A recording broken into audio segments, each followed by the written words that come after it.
Greetings, students. Welcome to the Education Theory 2 Sociology of Education assignment briefing. We can just move straight to the contents of the session. So the assignment briefing is gonna cover at least 6 components. We will firstly look at academic writing and topic analysis, where we will look at what are you expected to submit as part of your essay, and the sort of academic process that you need to follow in writing your narrative. We are then going to look at topic analysis. So we'll do assessment question, look at what are you expected to directly respond to, and what are the major components that will be considered in your assessment, right? And then we are going to look at different thinking tools, at least 3 thinking tools that you need to take into account as you are working on your narrative. So we look at thinking tool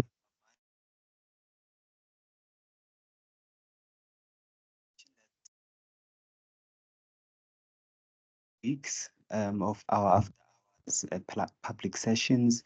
I also published a video that we made a year or so ago, that is on morphogenesis and social change.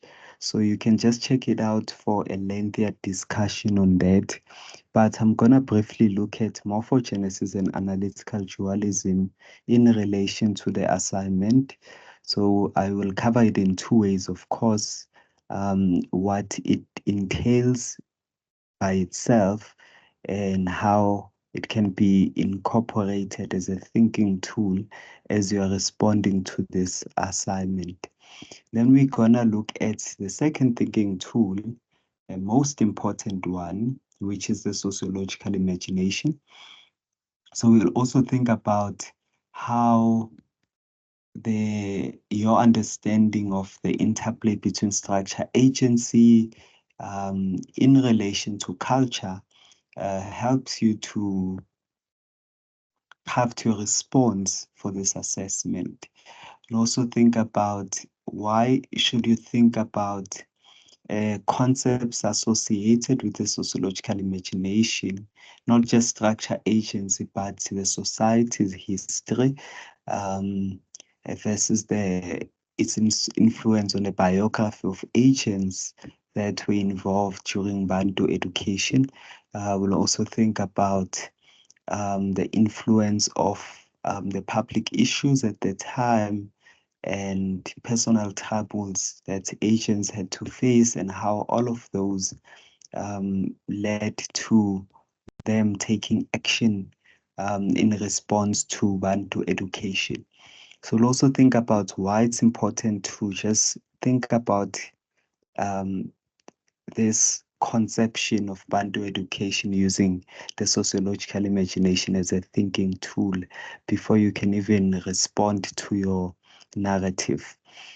I'll also think about the third thinking tool, and that's your sociological perspectives or theories or paradigms.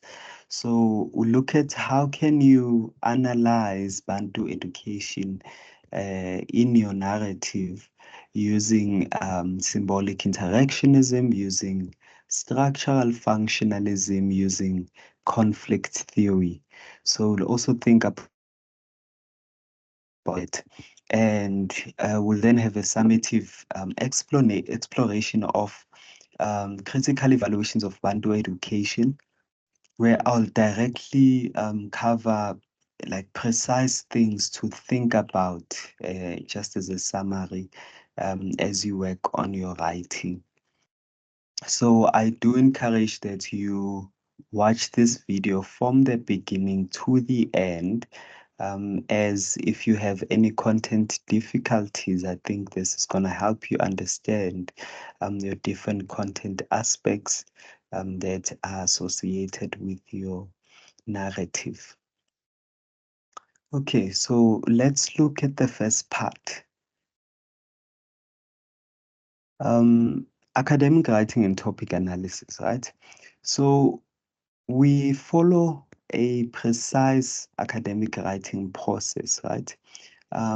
Even though you are writing a 500 words narrative, it's important for you to follow or think about the writing process approach, since this is still an academic text. In as much as you will not be defining things and referencing at most, but you are expected to think about, well, or follow this writing approach. So the first component of it is pre-writing. So I'll suggest that for this one, pre-writing, so if you look at it, it involves you generating ideas, you understanding the ideas of others. How do you do that? By going through a couple of readings that have been prescribed on this section, and then you collecting information, taking notes. And the most important is that I suggest that you do some free writing. Take a blank sheet of paper and think to yourself, how would I respond to this question from the top of my head? And just write everything that comes to mind. Um, that will account as free writing, right? And it will also help you brainstorm how you can go about approaching responding to this question. Then you have to then plan. That's the next step. You have to plan. So planning involves you now organizing your ideas. You can do something called an essay outline. So you can do a clear outline of how are you gonna go about responding to your narrative. For example, you are expected to look at this as this conception from three parts, right? And you have to then think about how would you respond to, for example, the social conditioning part of your narrative. How do you respond to the social elaboration part, and how do you respond to the structural elaboration part of the essay? So in that sense, those are the three parts. So under these three major parts, you need to have like a couple of subheadings on this is the paradigm I'll use. These are the concepts that I'll be working with under each of these sections, so as to ensure that by the end of your writing, you have covered all parts, all important parts of your essay or narrative. And then you have to write a draft. So a draft of your narrative.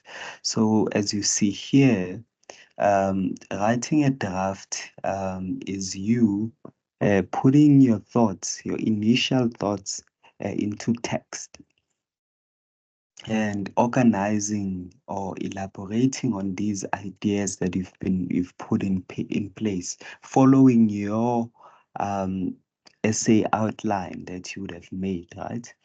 And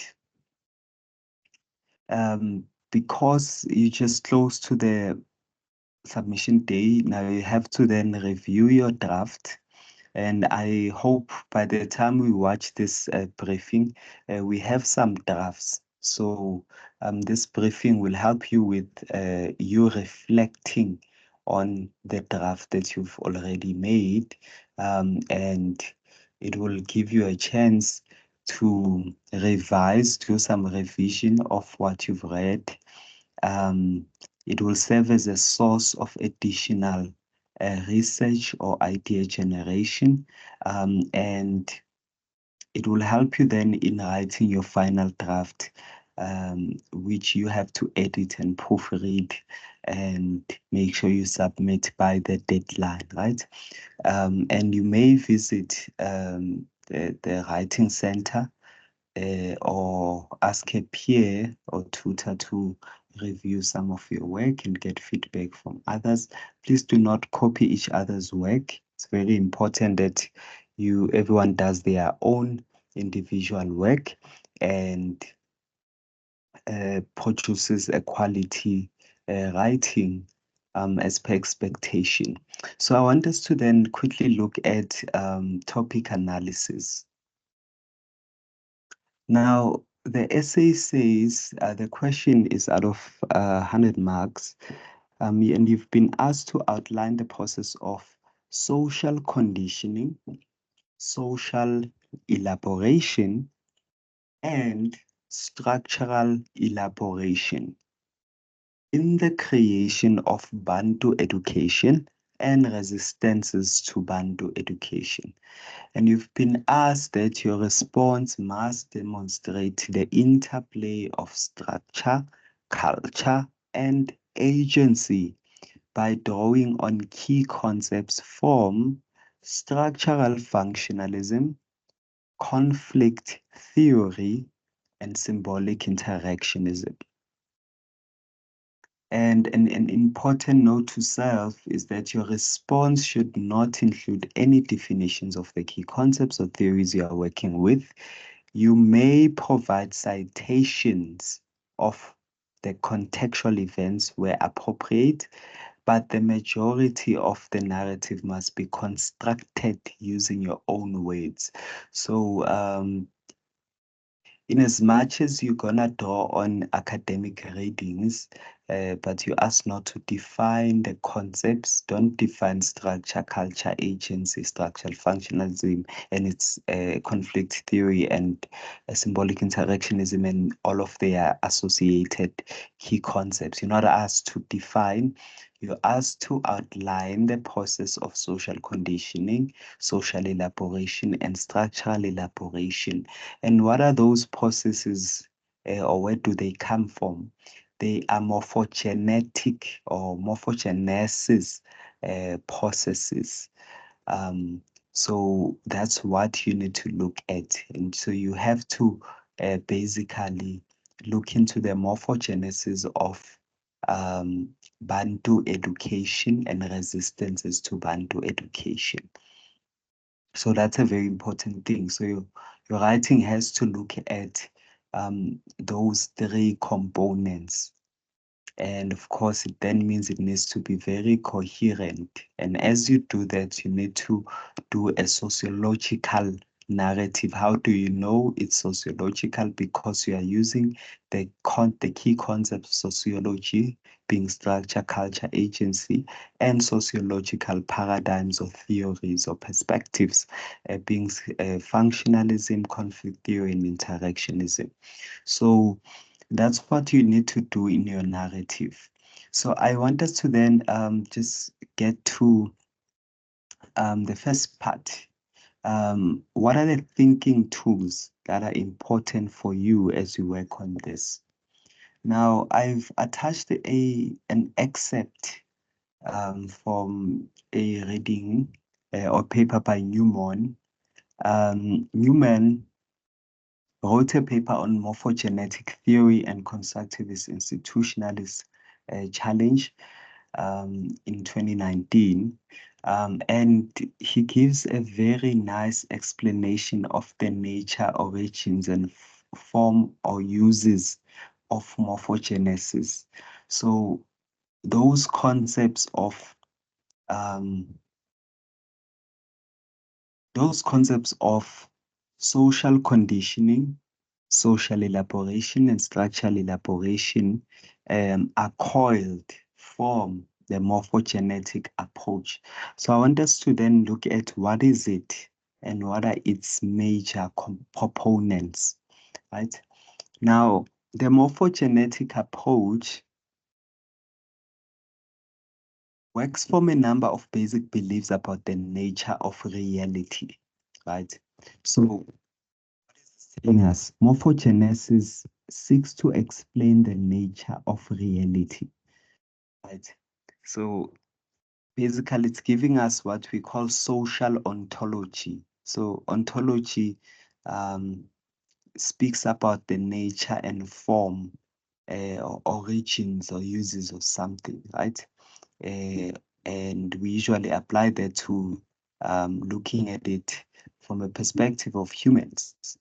We look at the nature, origins, and form of human existence, called it ontology. Now, social ontology looks at that nature, origin, form, and uses um, of human in social interactions, right? So what that means is that the morphogenetic approach seeks to um, underscore or denote the nature of reality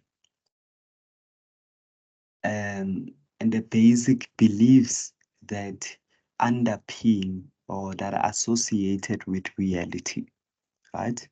And if you look at what Sayer in 2000 then says, it says here, Sayer identifies the defining feature of a critical realist perspective to be the belief that there is a world existing independently of our knowledge of it.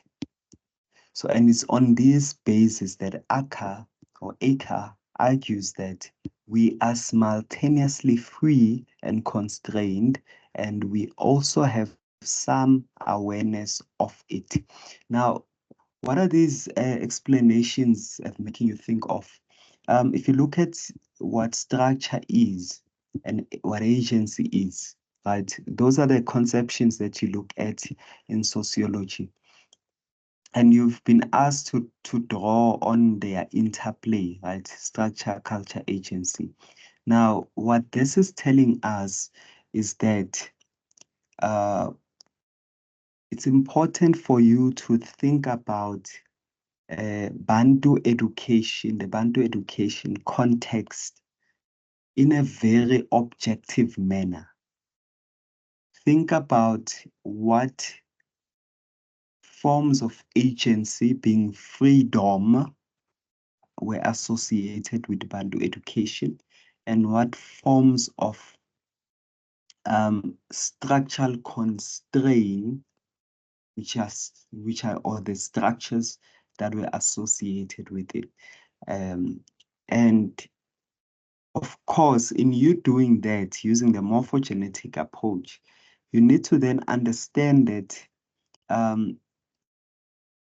this approach to thinking is underscored by two foundational distinctions. Firstly, is the distinction between the individual and the constraining, enabling, motivational, social context that they form part of.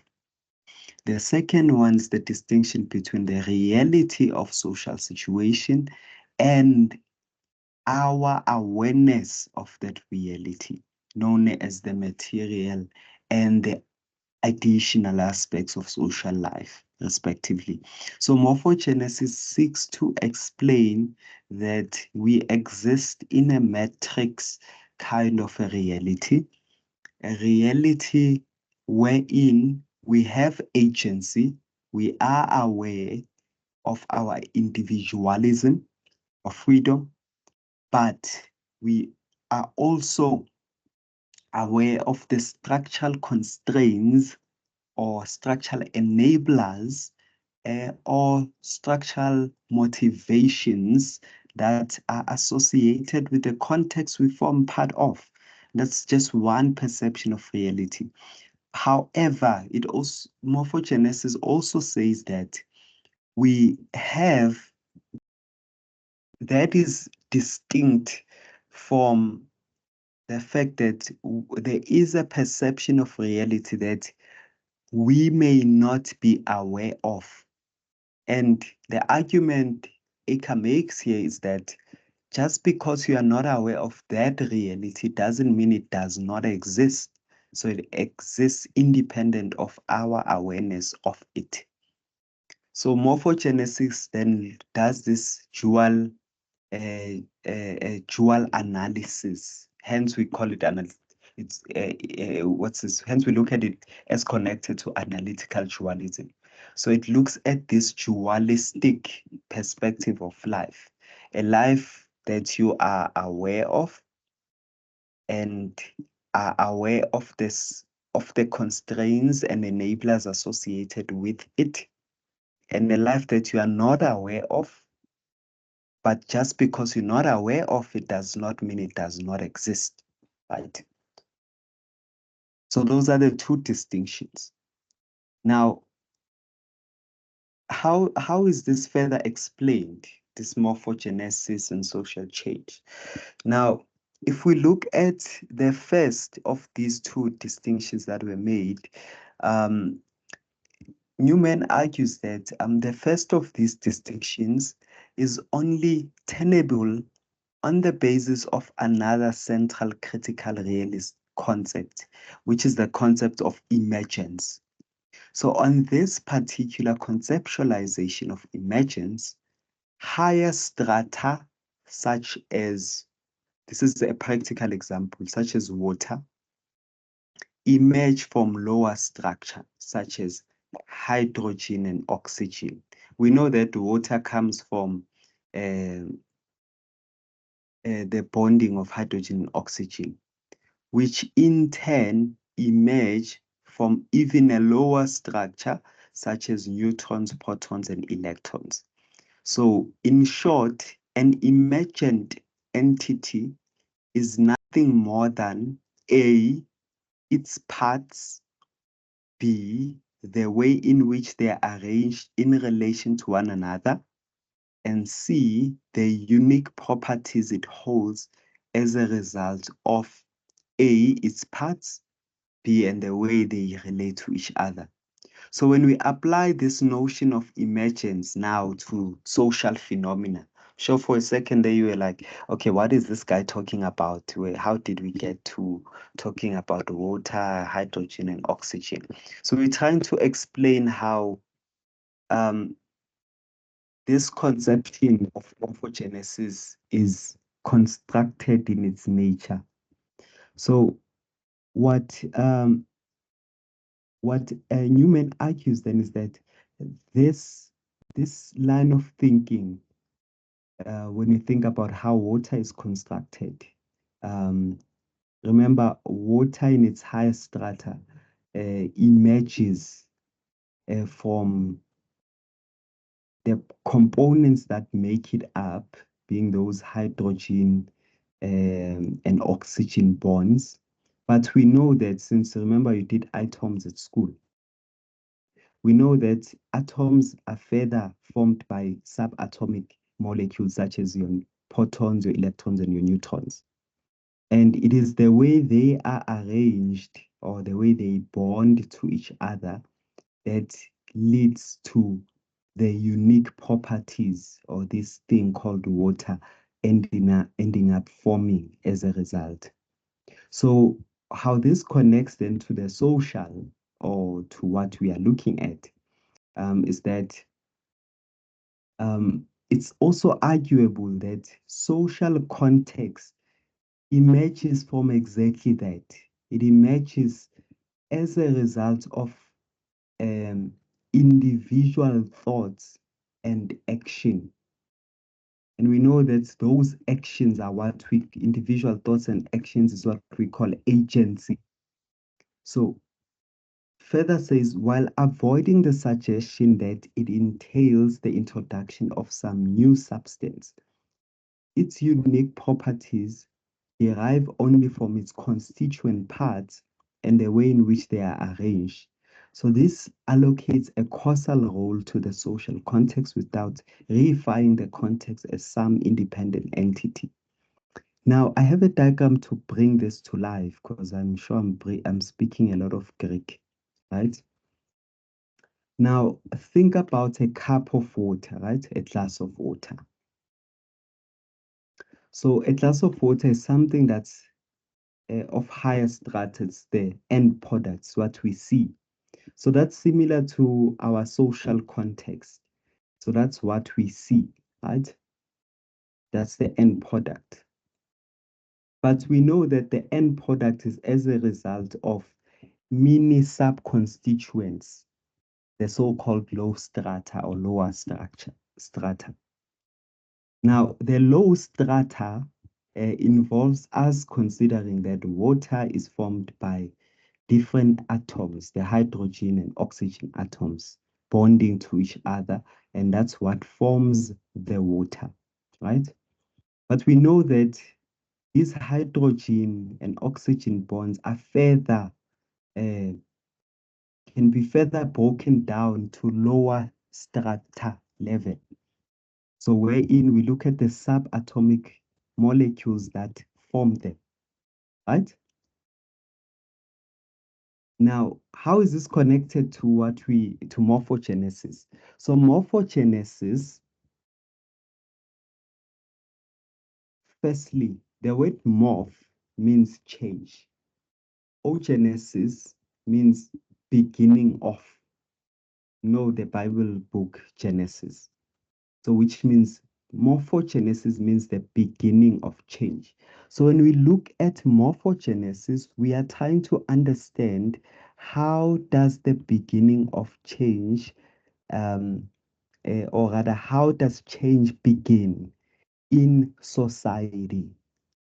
So we look at that.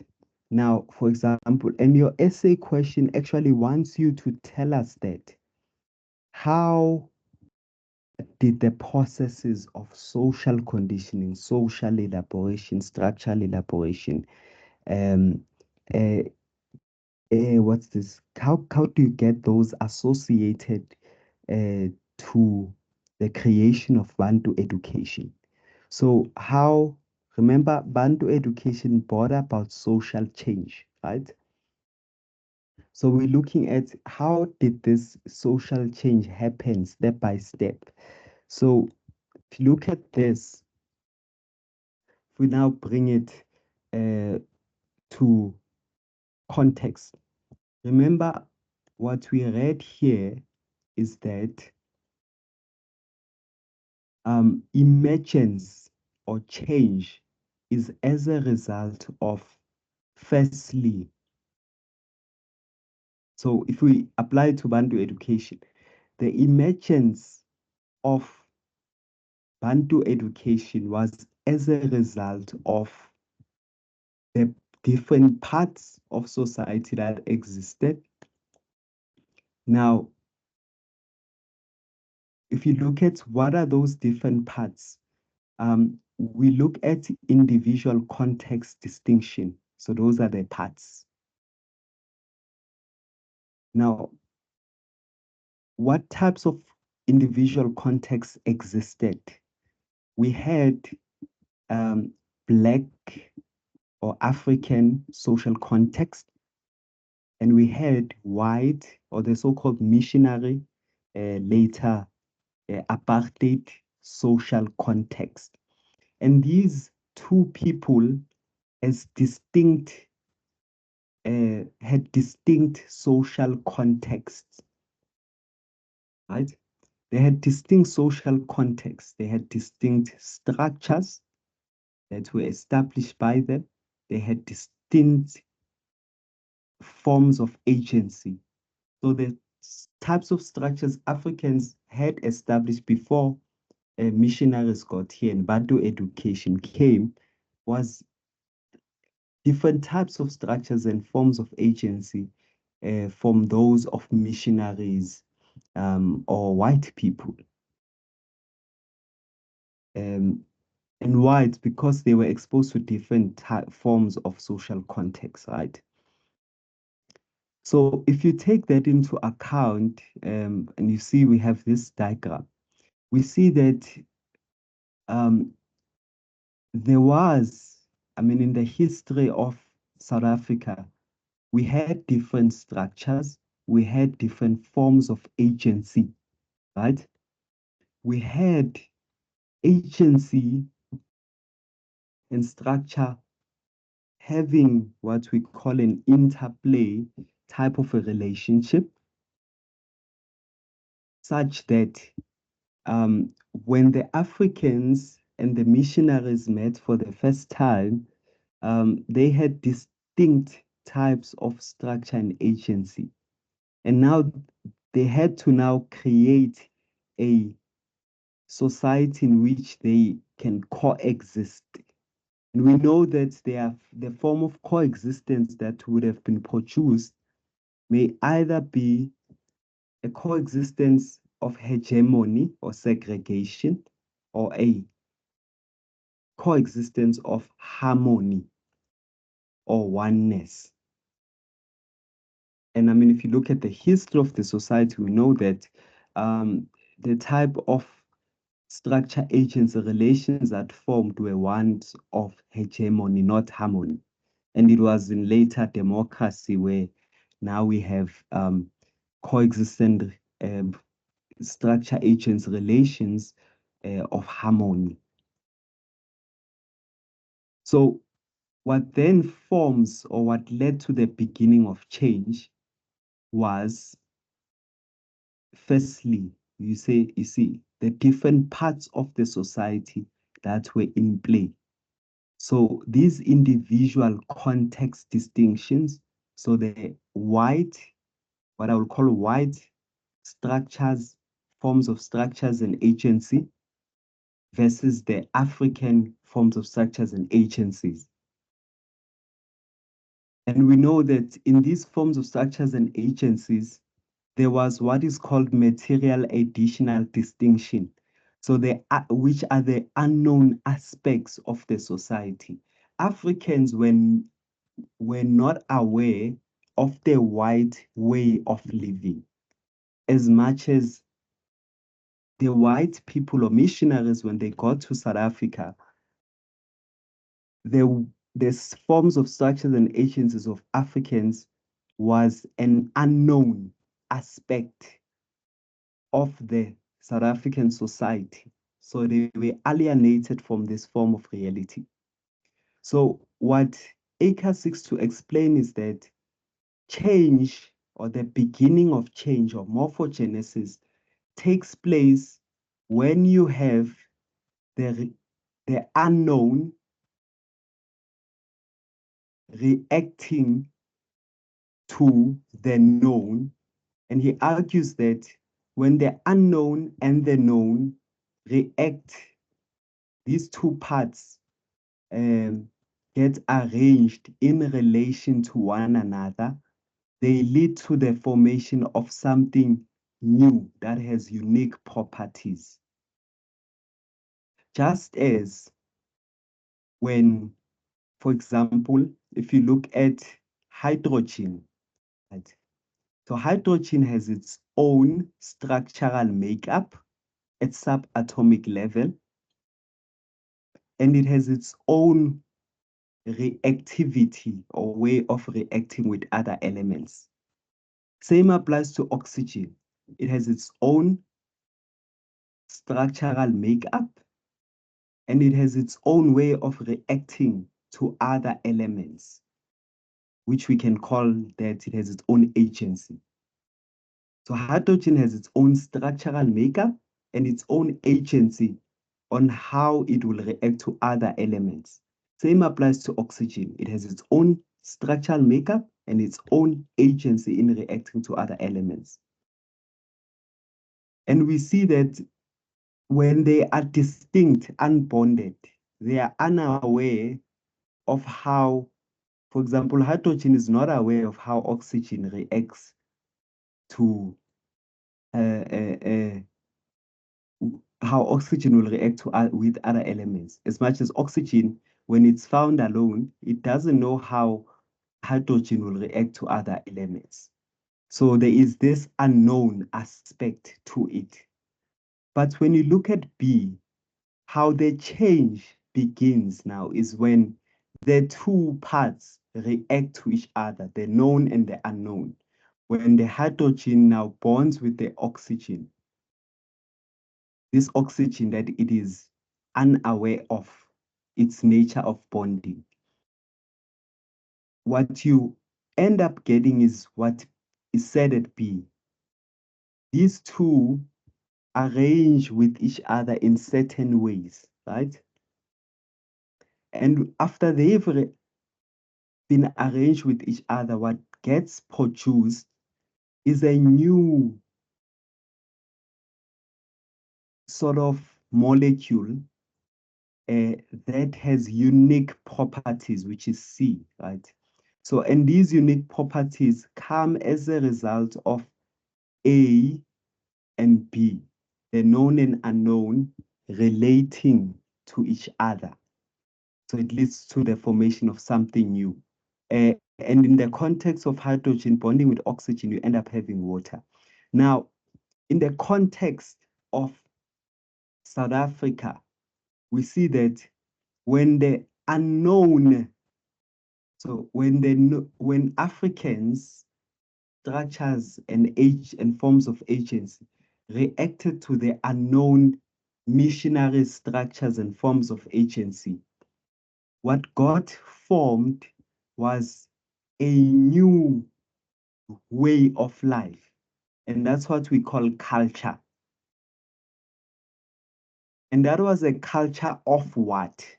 That was a culture of hegemony, what is called apartheid, segregation, social stratification, two forms of supremacy, white supremacy, black inferiority. So the supremacy inferiority complex was formed. So a new culture was formed. So what this is telling us is that in the process of the beginning of change of the society, what tends to happen is that you have the known reacting to the unknown. So society is created by these two parts. For change to happen in society, the two parts must react. The known, the individual context distinction, must react with the material addition distinction, the unknown aspects of the society. And as a result of these two reacting, there are relational or there are relationships that will be made, which will lead to different types of or different forms of structure and agency emerging. You see this concept of emergence, new forms of structure agents emerging, which will change ultimately how society will be structured or its way of conduct is going to be emerging, which is what we call culture. Now, when you look at Bantu education and the interplay of structure, culture, and agency, you see that for Bantu education to be created, there had to be a reaction for Bantu education, if I can use the correct concept, for Bantu education to emerge, there had to be what? There had to be the reaction of the different parts of society.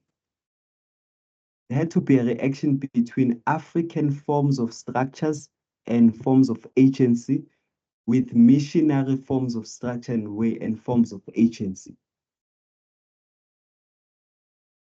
And those forms of structures and forms of agency led to the way of life of missionaries, the culture missionaries being the one that's predominant in South African society, which served as precedents for us to have the establishment of an even more segregative or alienative type of education, being Bantu education, to emerge, which was stemming this new culture in South Africa, a culture of segregation, a culture of hegemony, a culture of racially based exclusion. So I hope we understand how the process of morphogenesis will work. Now, how does that happen? So you have those processes: social conditioning, social elaboration, structural elaboration, come to the picture when we consider these relational ways or structuralizations of the society, right? So, for example, if you look at um, how social conditioning came about, you have to look at uh, what forms of, what types of structures did Africans have? What types of structures did missionaries have? Compare the two. What forms of agency did African structures enable? What forms of agency did missionary structures enable? So you need to do that comparison. So what type of social conditioning existed as a result of African structures versus uh, missionary or white structures? So you need to do those relational, what's this? Find those relationships, right? And you then look at what type of society um, emerged as a result of these two relationships. Which one was predominant? Which one replaced the other? And why did it replace the other? So your narrative must answer those questions in the social elaboration section, right? You need to think about how um, you need to think about the types of structures, you need to think about the types of or forms of agency that existed as a result of those structures. And you need to think about how did the structures um, shape the type of societal culture that was practiced as a result. I hope that makes sense. Now, again, if we can now put it like in a more clear way. So let's leave the physics out of this. So what morphogenesis, basically this three-step process of social conditioning, social elaboration, structural elaboration, what is involved in you doing analysis using that is that you need to show this three-step process. Social conditioning, you are telling us what are the parts of society that existed. So which parts were known to the Africans, which parts were unknown to the Africans. Same applies to missionaries. Which parts of society or aspects of society were known, structure agency, which ones were unknown to them or foreign to them. Now, second step, social elaboration. What do you do there? That's B. Now you have to tell us how is what is known versus the unknown reacting or relating to each other? Is it in a way that creates harmony in society? Or is it in a way that in a way that created hegemony? So when African structures and forms of agency reacted to the so-called unknown missionary forms of agency and structures, what relational relationship or rather what relational way of interaction existed from the two coming together. So that's social elaboration. So that's what you do in the social elaboration part. You tell us, you elaborate to us, you tell us now how did the two react or relate to each other?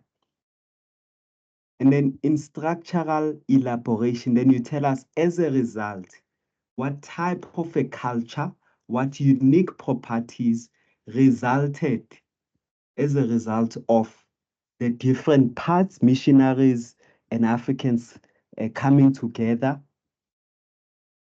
versus taking into account how the two um, ways of life interacted or related to each other. So you need to then tell us structurally what type of culture resulted. And we know that it's a culture of segregation, which is what led to Bantu education. And we know that from that, then it then led to agencies being constrained, and they had to act in a way that goes against what the structure is prescribing by using a form of resistance, which is why we had the Bantu education uprising or student protests in 1976. So you need to think about this in that way. Those are the three steps, basically, of the essay. I hope this helps you. That's the type of narrative thinking tools you need to use. So now, if we can use some theory to summarize this, right? What we see here is that in morphogenetic theory, the emergent stratum of social context is further delineated according to the material additional distinction. Aker insists that in order to avoid doing violence to our subject matter by eluding the material and the additional aspects of social life, morphogenetic theory has both to respect and to capture the substantive differences between structure and culture. Popper outlines these differences, explaining that structural material relations are an important mechanism beyond the cultural rules through which our behavior is constrained, enabled, and motivated. Thus, the individual context distinction and the material additional distinction are combined by Aker and Popora to form a three-way split between individual, which is agency, structure, and culture. So, by returning to the basic belief that we are simultaneously free and constrained, which is the structure agency relation or interplay, the crucially relevant characteristic of the individual is seen to be a relative freedom, conceptualized as an internal reflexivity that exerts a causal force on the external world in the form of human agency. So, in summary, homogenetic theory is based on a belief that there are three primary causal powers in society, being structure, culture, and agency. And when you do this three-way analysis, I know that was very complex, right? When you do this three-way form of analysis, you are trying to make us understand that society is best understood when we look at, sorry.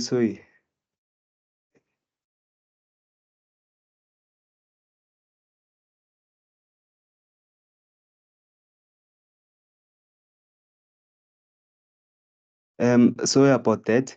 So when you understand how the constructs of society then are formed, you have to think about this three-step process.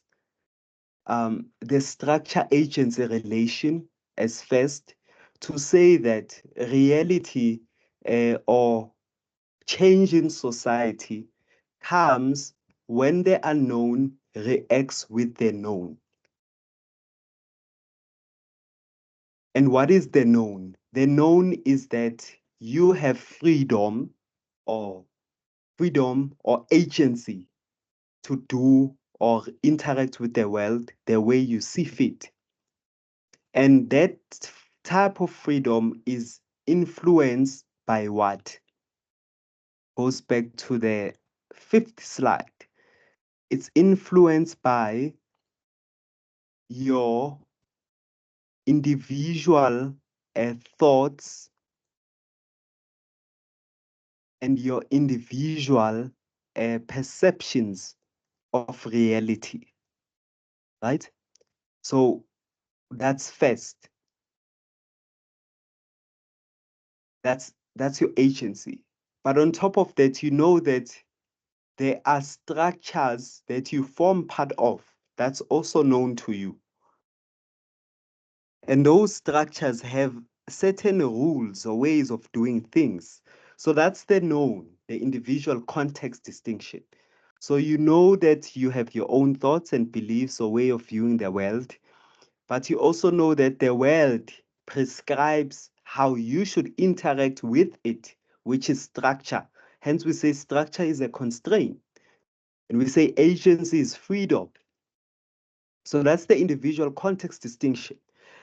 However, there's also the material additional distinction, which is the unknown aspects of society, which is the fact that just because you do not know certain aspects of the society does not mean they do not exist. And how this came together then was in a way that for change to come about, or this Bantu education to be introduced, or this structural new form of structure to be introduced, being Bantu education, there had to be the two parts of society interacting with each other.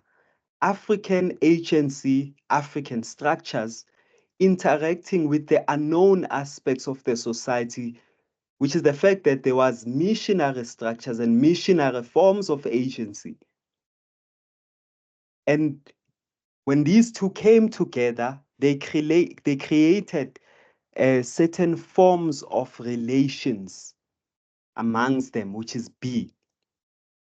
And those relations could either produce harmony or hegemony. And we know that they initially produce hegemony, which is apartheid, which was later replaced by a system of harmony, which is democracy, which is what we are under today. Now, what we see is that this hegemonic that was created, or this hegemonic way of interaction with society that was created, it produced a new type of culture or way of being in the world or interacting with society, which influenced the type of education that was produced, being Bantu education, which is an education that was supposed to create slaves of the apartheid system. But we also see that it also then meant that there will be now a culture of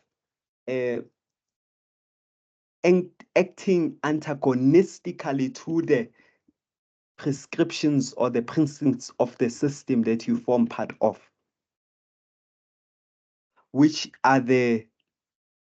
is this part of the essay question, which is resistances to Bantu education. So it led to a culture of resistance. And we know that the Bantu education era or that period in South Africa, it was filled with a lot of resistances for a lot of reasons. And one of them was against the Bantu education system itself.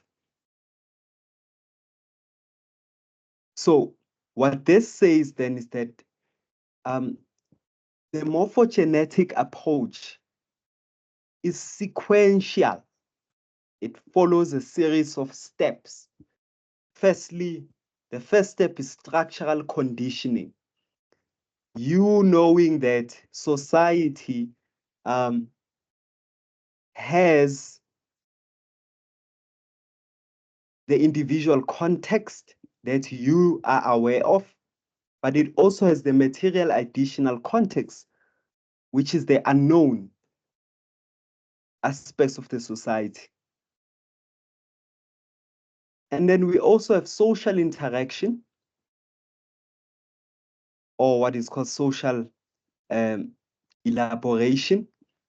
So we then look at how the known and the unknown interact with each other.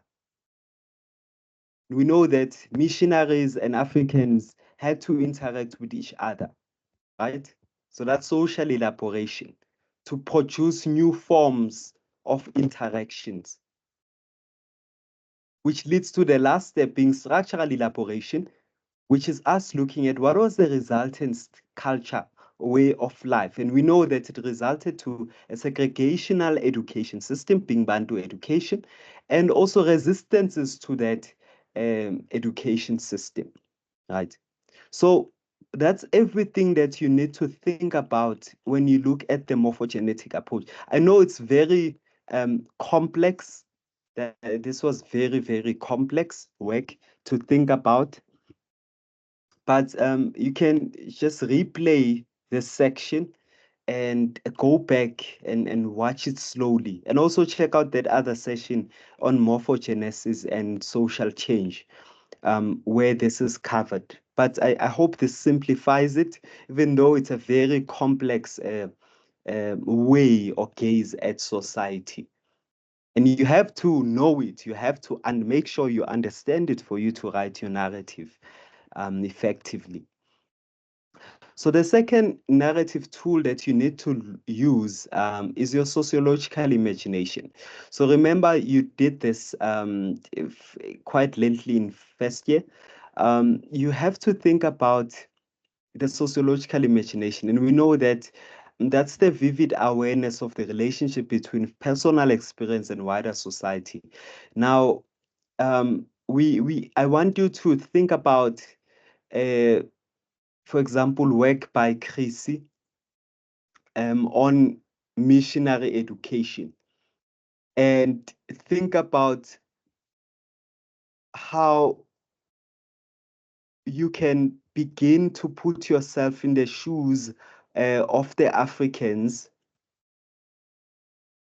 in how they had to now get used to this new way of life or way of education system and these new structures that were being introduced.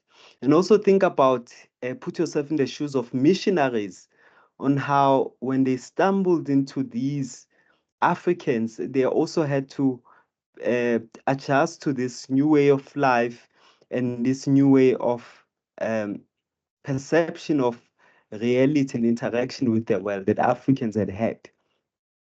So, and now think about what forms of structures resulted from the two coming together, what forms of agency resulted from that, um, how was the history of the respective societies, the missionaries' experiences versus the Africans, and how did those histories influence their biographies and in turn influence their forms of agency. Now, think about that at the back of your mind as you work on your narrative, following those three steps: social conditioning or structural conditioning, social interaction or social elaboration, and structural elaboration. So I want you to put that at the back of your mind as you work through your narrative. Um, we further see, I mean, Hayes gives a nice definition of structure, agency, and culture. So what is put forth is that agency involves this individualism to act outside of the structural do's and don'ts. And you need to then look at the interplay. Remember, you were asked to look at the interplay. And we say that when the individuals act outside their structural do's and don'ts, um, they have the ability to change the society through active social action or collective social action.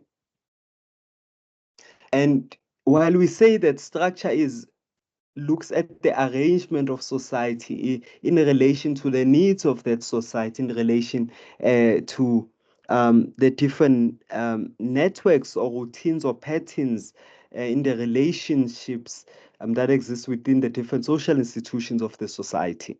So, what Hayes directly says is that structure is systematic and patterned, while agency is contingent and random. Structure is constrained, agency is freedom, structure is static, agency is active. Structure is collective, agency is individual. So this is a distinction and the interplay between structure agency. Now you are not asked to define, but think about, show this interplay in your narrative.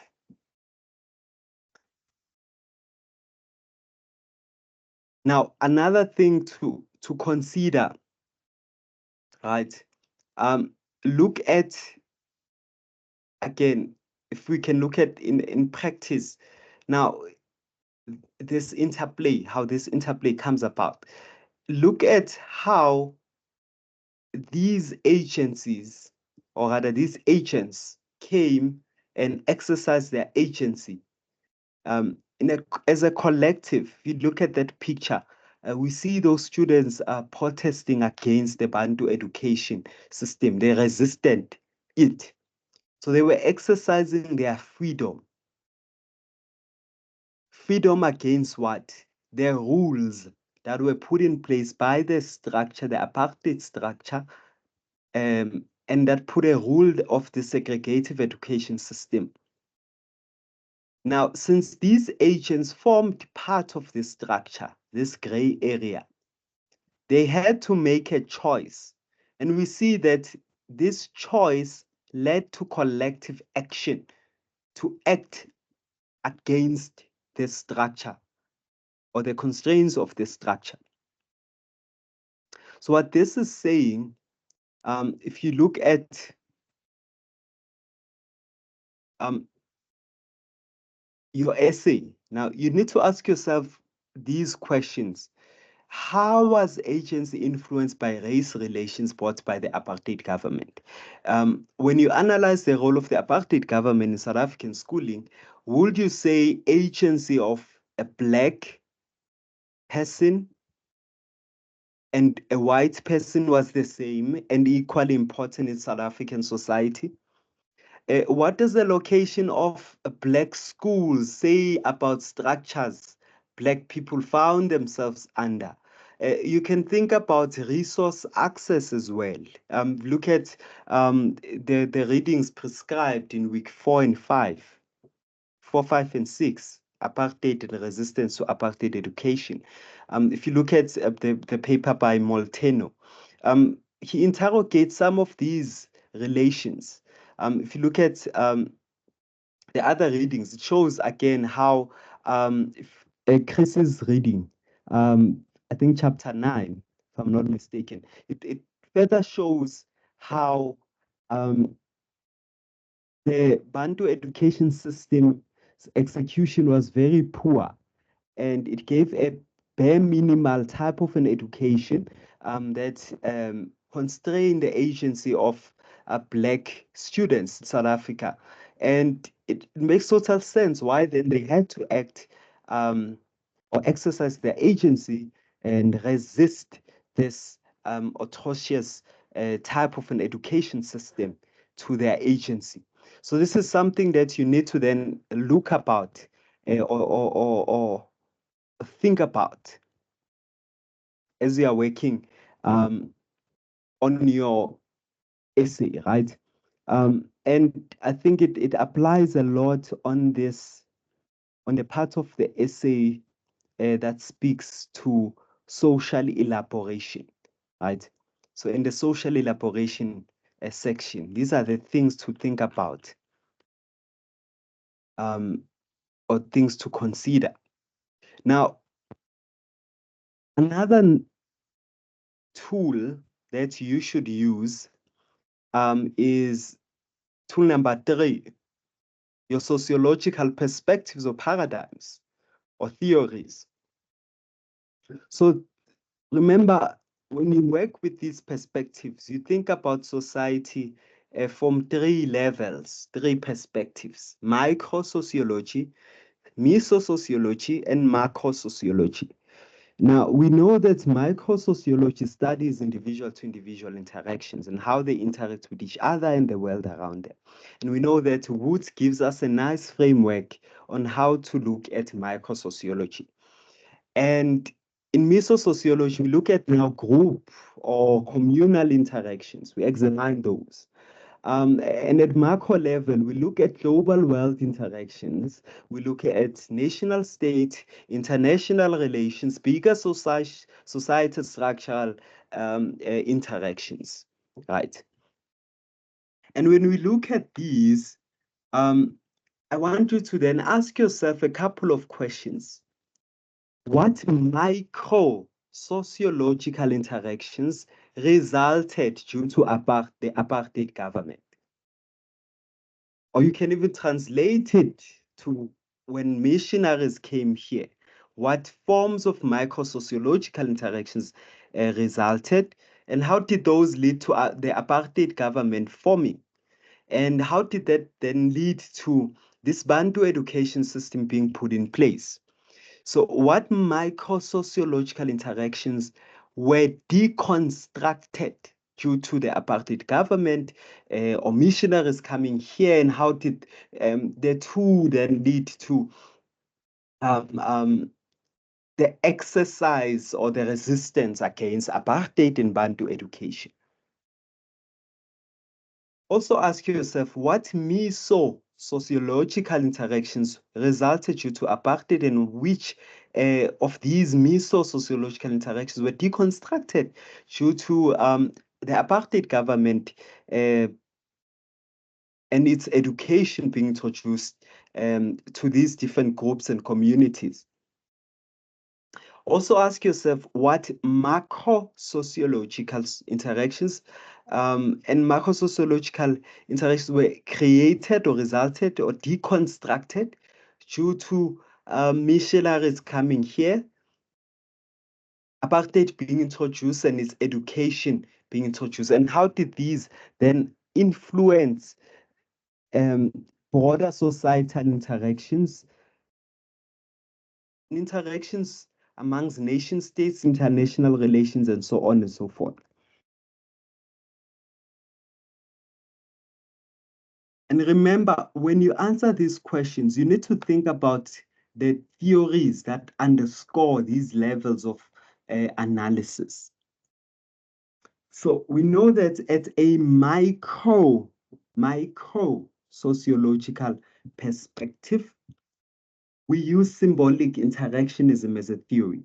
So as you do your analysis, your social conditioning part, structural, so social elaboration part, structural elaboration part, think about how symbolic interactionist, the symbolic interactionist perspective will view this matter of Bantu education, right?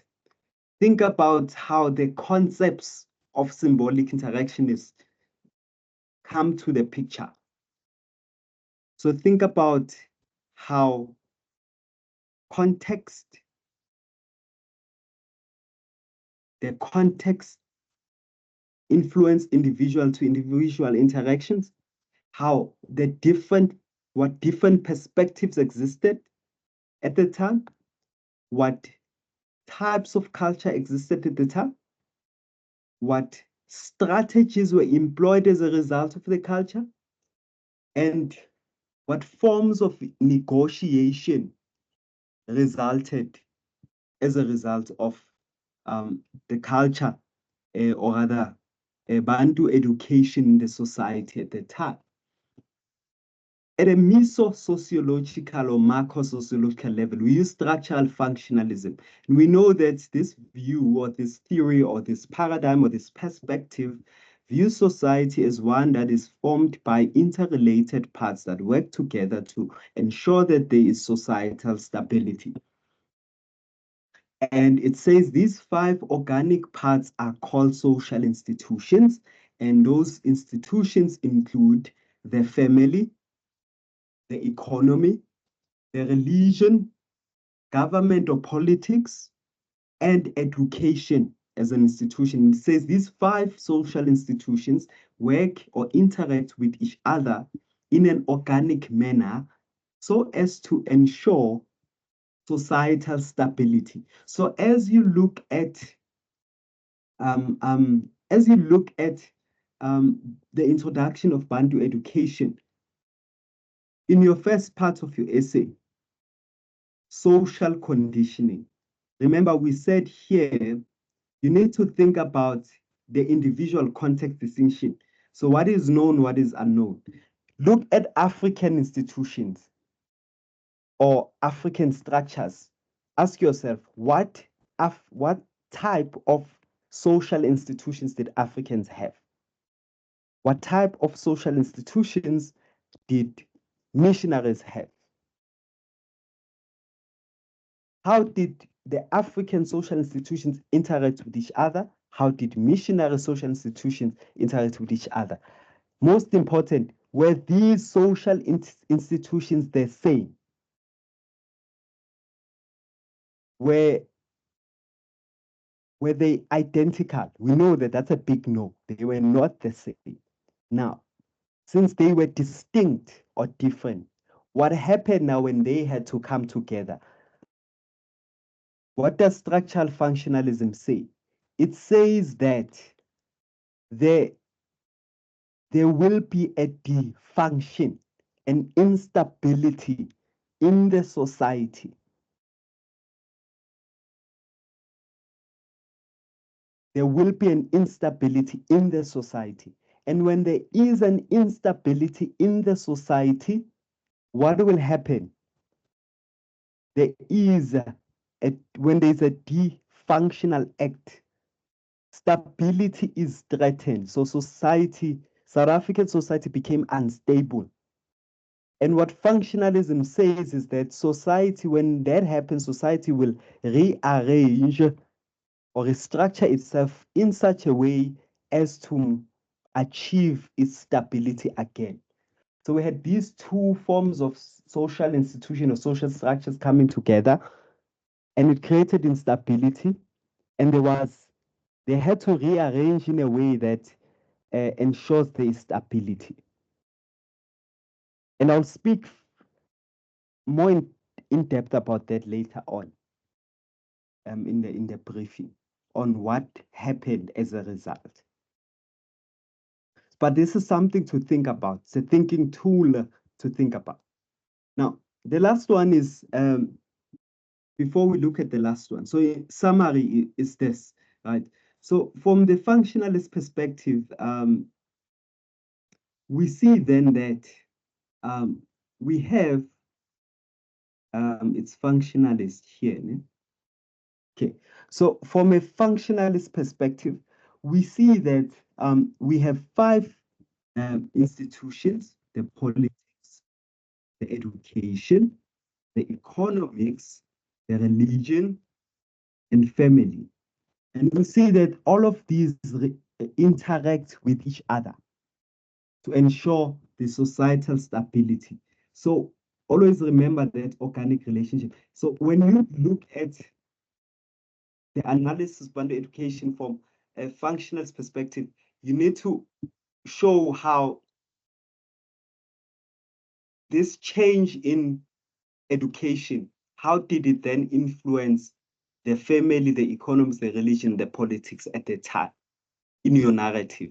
Don't define the concept, but show how this shift happened, right? Now, let's look at conflict theory. Conflict theory.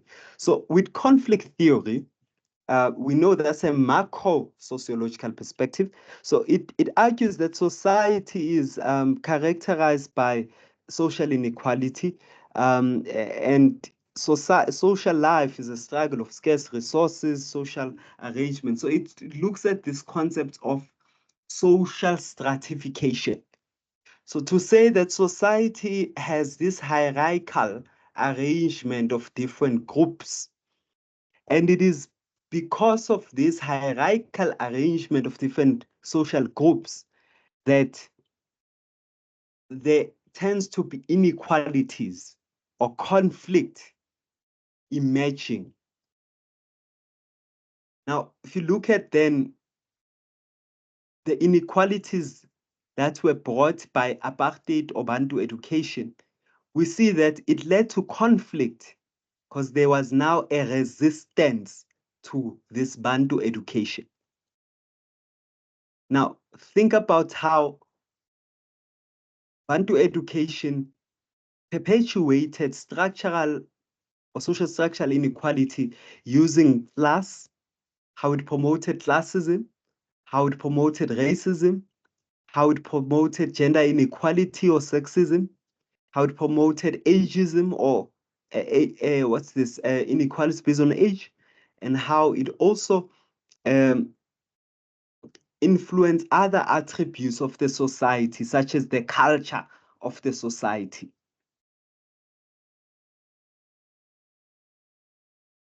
Now, summatively, looking at thinking to number 3, you need to ask yourself these core questions, right? And I'm going to rephrase them in the context of Bantu education. So from a micro perspective, look at how did Africans and missionaries or white people, black and white people, co-create South African society? How did their social interactions create, influence, and sustain human relationships or destroy them? Would you say the behavior of missionaries changed as they moved from their place of origin to South Africa, and why? That's symbolic interactionism. From a functionalist, meso, macro sociological level of analysis, ask yourself, what kept South African society stable or functioning smoothly before missionaries came? What disturbed that stability? So what parts of South African society now started to exist when missionaries came? And how did they relate to each other? What were the intended functions of Bantu education? And what were the unintended outcomes of Bantu education? What are the intended functions of resistances to Bantu education? And what are the unintended outcomes of that event? From a conflict theory perspective, ask yourself, how was wealth and power distributed in South African society? How did people with the wealth and the power keep this wealth and power? We know they use Bantu education, right? Did we have groups that got ahead, and why? Yes, white people got ahead at the expense of black people. Why? Because they had an elite form of education, while Africans did not. Also ask yourself, how were the resources distributed and opportunities divided? Now look at, there's a reading by Chrissy, which speaks directly on this. The reason one of the failures of Bantu education's execution was this unequal distribution of resources. But again, it was also an intended thing that give Black students the bare minimum and let them go to school for 2 to 3 hours, and so they get the bare minimum skills, while you invest all the resources and opportunities to white schools, the elite schools. So that's what you think about from a conflict theory perspective. Now, those are the thinking tools to look at. So now I want us to summarize, right? Now to summarize everything, right? So we looked at the sociological imagination, so critical evaluations now of Bantu education. So what to like precisely focus on in your writing. So that's what we are looking at now, critical evaluations of Bantu education. So think about Mills, what Mills says. Mills says the life of the individual and the history of the society cannot be understood without you comprehending the history and the life of the individual as interconnected or interrelated entities, right? So and this then tells us that there's interplay, interdependence between the history of the society and the life of the individual, right? So I have a podcast episode, well, two podcast episodes.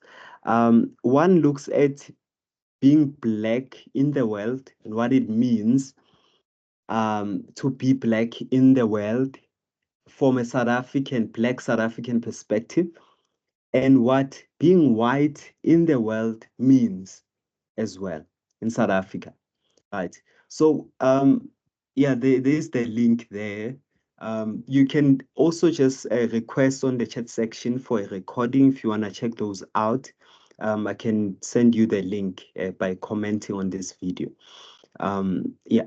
So those are the two podcast episodes. I want you to think about, just take your time and listen to each of the episodes, and think about the perspectives and how the distinctions look. How does being in the world um, or being in the world, it seems or looks like from a perspective of a Black person, and what also being in the world as a white person means as well, from the lenses of a South African. So I want you to think about, look at those two and just listen to them and the arguments there. So, but you notice that, you see, these two episodes, podcast episodes, directly speak about what this cartoon is showing here. Um, if you look at this cartoon, you see that it reads, no one is going to give you the education you need to overthrow them. So now, when you critically evaluate Bantu education, it was an education that seek to ensure that um, the wealth, the power, the influence, and the control and access to resources is kept constrained to a few. But how was that achieved? It was achieved through racism as a doctrine that was embedded in the identity of all South Africans. So if you look at what Fisher says in 2007, he says that South Africans tend to think of themselves in racial terms before they think of other aspects of their identity. Yes, Bantu education brings a lot of critical, worrisome, but um, critical race theory arguments to think about. It questions forms of agency and brings forth the idea that agency is a racially based entity in the South African context. And Bantu education was an education system that seek to build this identity that was embedded in this system of race or racial identity. And if you look at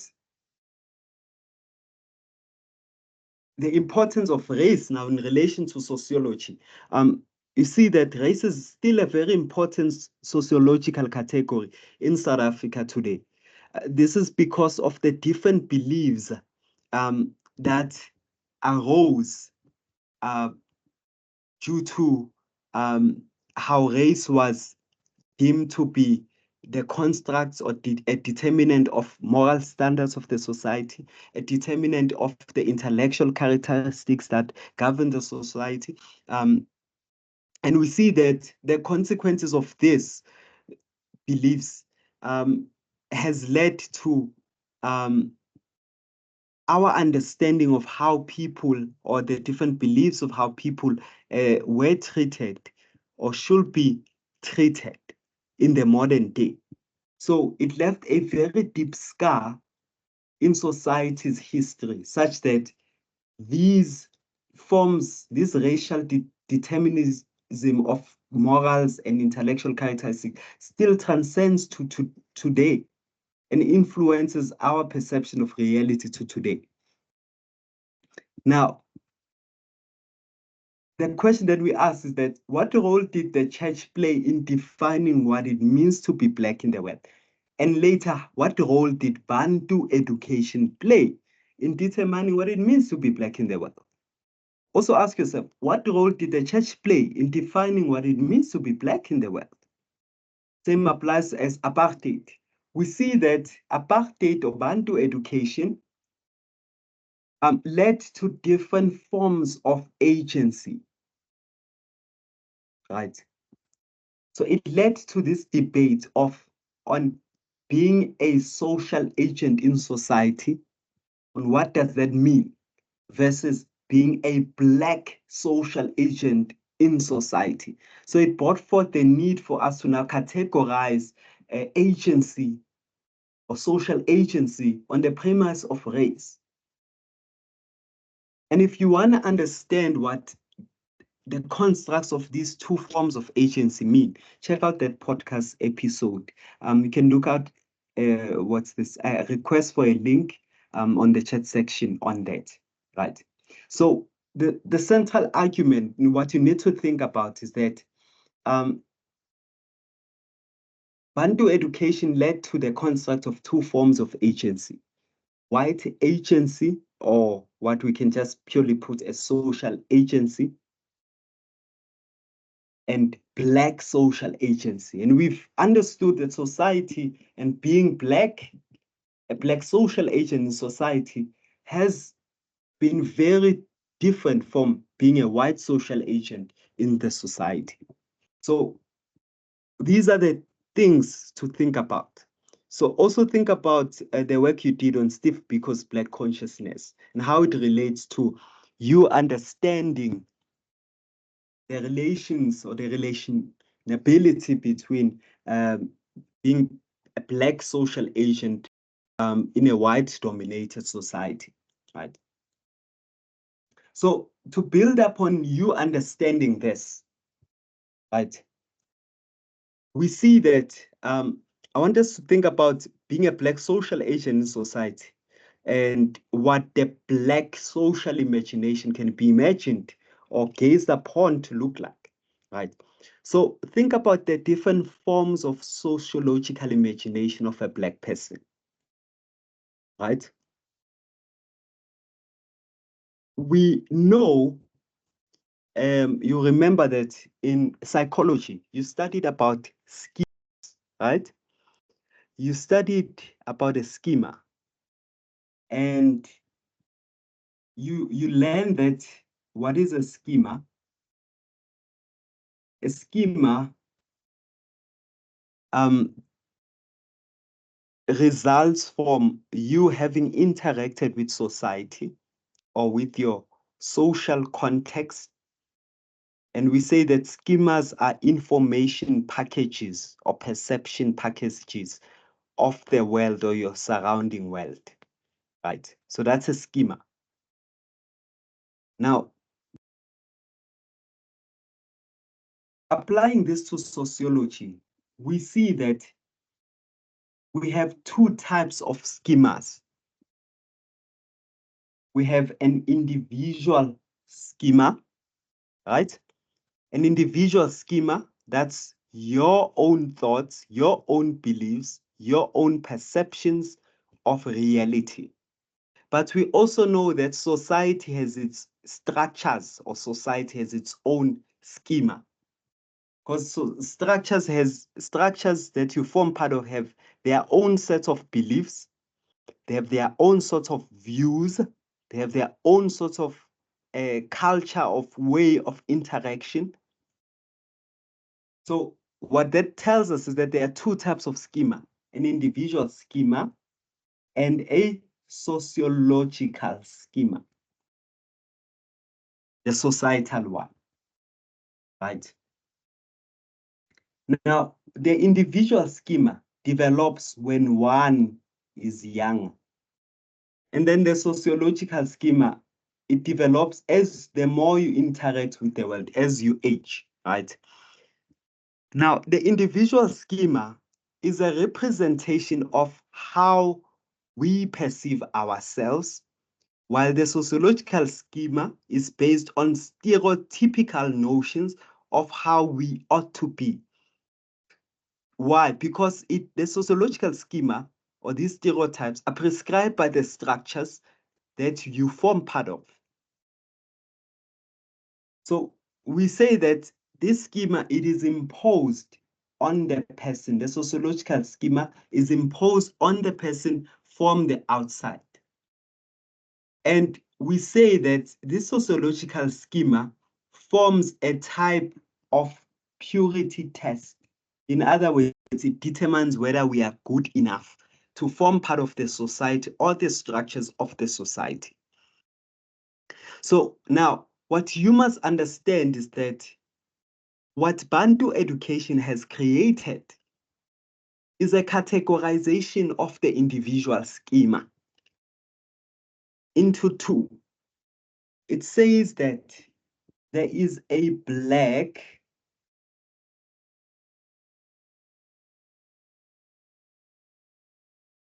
individual schema, and there is a white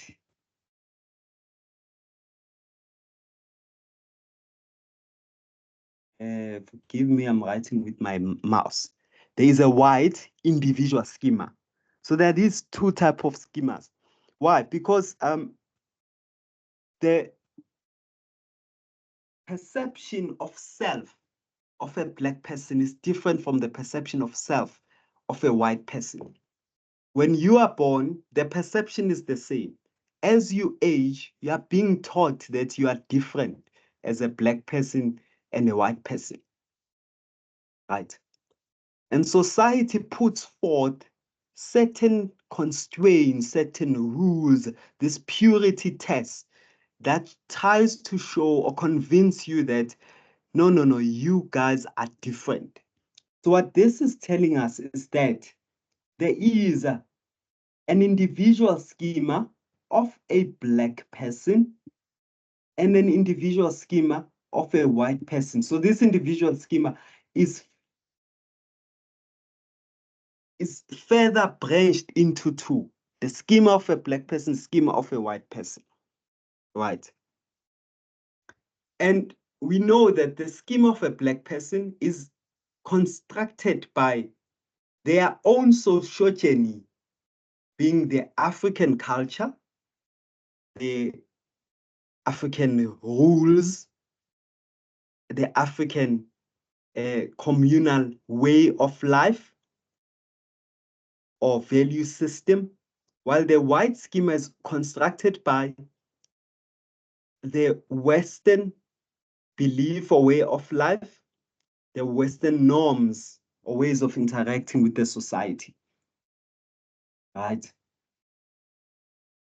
Now, to further branch, understand this, remember that quotation: South Africans tend to think of themselves in racial terms before they think of other aspects of their identity. So as you grow older, as you interact with the self, you start as a Black person, you start realizing that or seeing right from the perspective or prescriptions of what is deemed right by the white schema or the white person. So you start looking at the world through the eyes of what the white person deems as acceptable for the society. While as a white person, you start looking at the world from a perspective of not wanting to be like a black person. So there is that um, complex relationship. And this relationship creates a kind of existential crisis where the black body is no longer considered good enough, as it cannot conform to the white standards imposed by the sociological scheme or the society they form part of.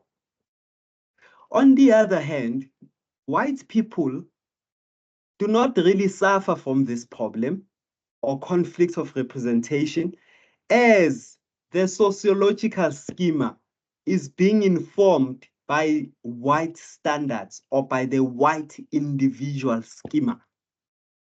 In other words, there is no conflict between their individual schema and sociological schema, because the individual schema of a white person is the sociological schema. While with black people, their individual schema does not align with the sociological schema. And as a result of that, there is this existential crisis where they have to look at themselves as not good enough, as not inclusive enough people, or integral enough to form part of their society. So that's because there's no conflict, I mean, in the individual and sociological scheme of white person, this ensures that whites are not conflicted by this schematic dissonance.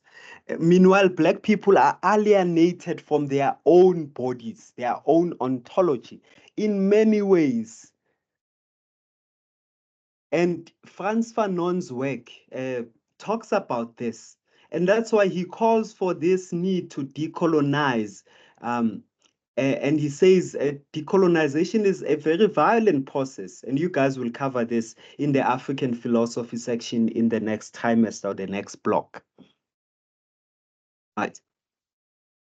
Now, this form of analysis of being a black social agent in society, or the so-called black sociological imagination, is something that's very, very important to think about as you are doing your sociological narrative, because it will help you to understand what we mean morphogenically. If we go back to that diagram, that there is an individual context distinction between the structure and agents of Africans in relation to the structure and agents of missionaries or white people.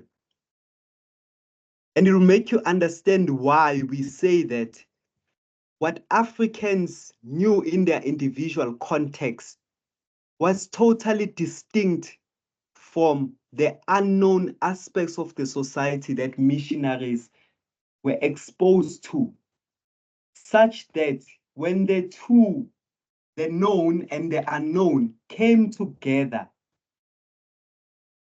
how they related with each other had to either create hegemony or harmony.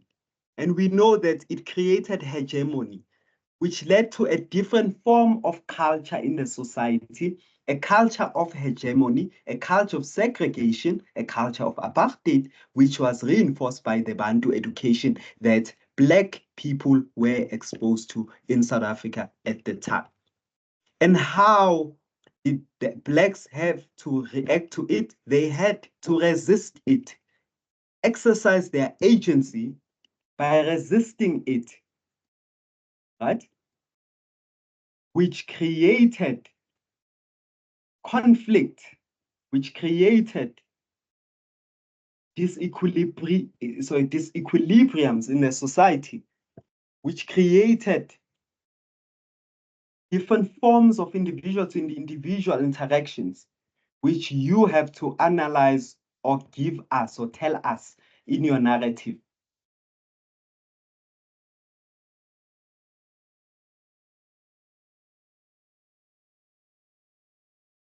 So now coming back to this diagram, right? We say that we have two types of schemas, the individual schema and the sociological schema. The individual schema of a Black person is underpinned by African culture. It's underpinned by customary law, traditional law systems that were made by the apartheid government.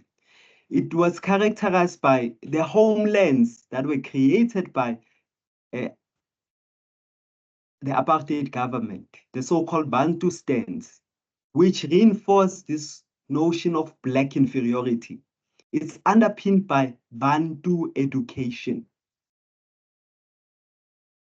While the white individual schema comes from missionary culture, which was later replaced by apartheid or segregative culture, which reinforced white supremacy. Now, how do these individual schemas influence the sociological schema?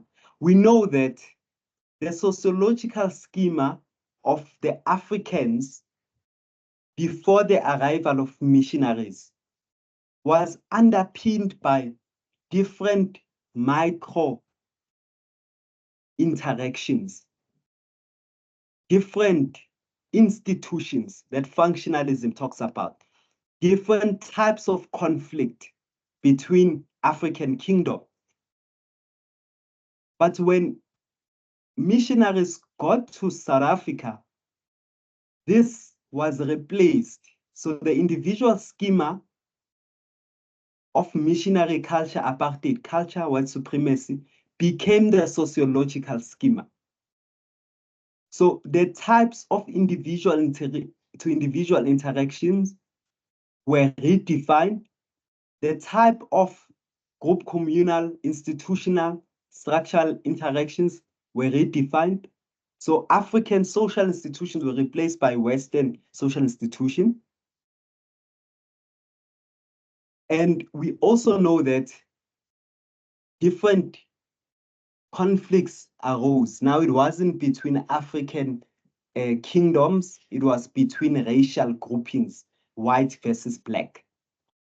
And when you look at the institutions, from an institutional perspective, we know that African institutions were replaced by Western institutions. Typical example, missionary schools, the so-called Western schools that exist today, replaced African initiation schools, replaced African village schools, replaced those Imbizo meetings, communal meetings, where wisdom was passed down from one generation to another. It replaced the system of governance of Africans, of you having a king, a chief, so-called Induna of a community, by now having this Western system of governance where you have a president, a mayor, a councillor, and what's this? And the list goes on. So there was a readjustment in the governance systems. And we also know that the family relations were also redefined, because now, before, family heads, being the fathers, used to stay at home, raise or facilitate the growth of their children and growth of their families. While when missionaries came and introduced these industrial work systems, fathers had to be away from home most of the time to go work in mines and these Western industries, which reshaped the African family system, where now families were single parent headed, which is something that remodeled South African society to date. So you need to mention some of these things, these, what's this, modifications, especially in your structural elaboration section of the essay, on how Bantu education changed the whole constructs of the society at large. Now, summatively, think about the basic morphogenetic sequence, right? So your essay expects you to use the basic morphogenetic sequence, where you have to analyze using social conditioning, use social elaboration or social interaction, and structural elaboration. Please use the terms that were prescribed to you in the question instead of these ones, but they mean the same thing. For example, social conditioning is as a result of what structures deem to be right and wrong, right? That's why it's also called structural conditioning. Social elaboration is based on social interactions, where you analyze the different types of social interactions that exist. While structural elaboration looks at now, how did society readjust to respond to this change caused by the introduction of Bantu education and the resistances thereof. So this diagram, summatively, tells you what you should focus on for your essay, your narrative. Okay, so these are a list of right. So these are a list of references consulted for the session. Please note that we are gonna have a Q&A session Sunday night. Just look out for communication regarding that. And yeah, all the best. Thank you very much for watching. Please subscribe to the channel for more similar content as the year proceeds. All the best. Thank you very much.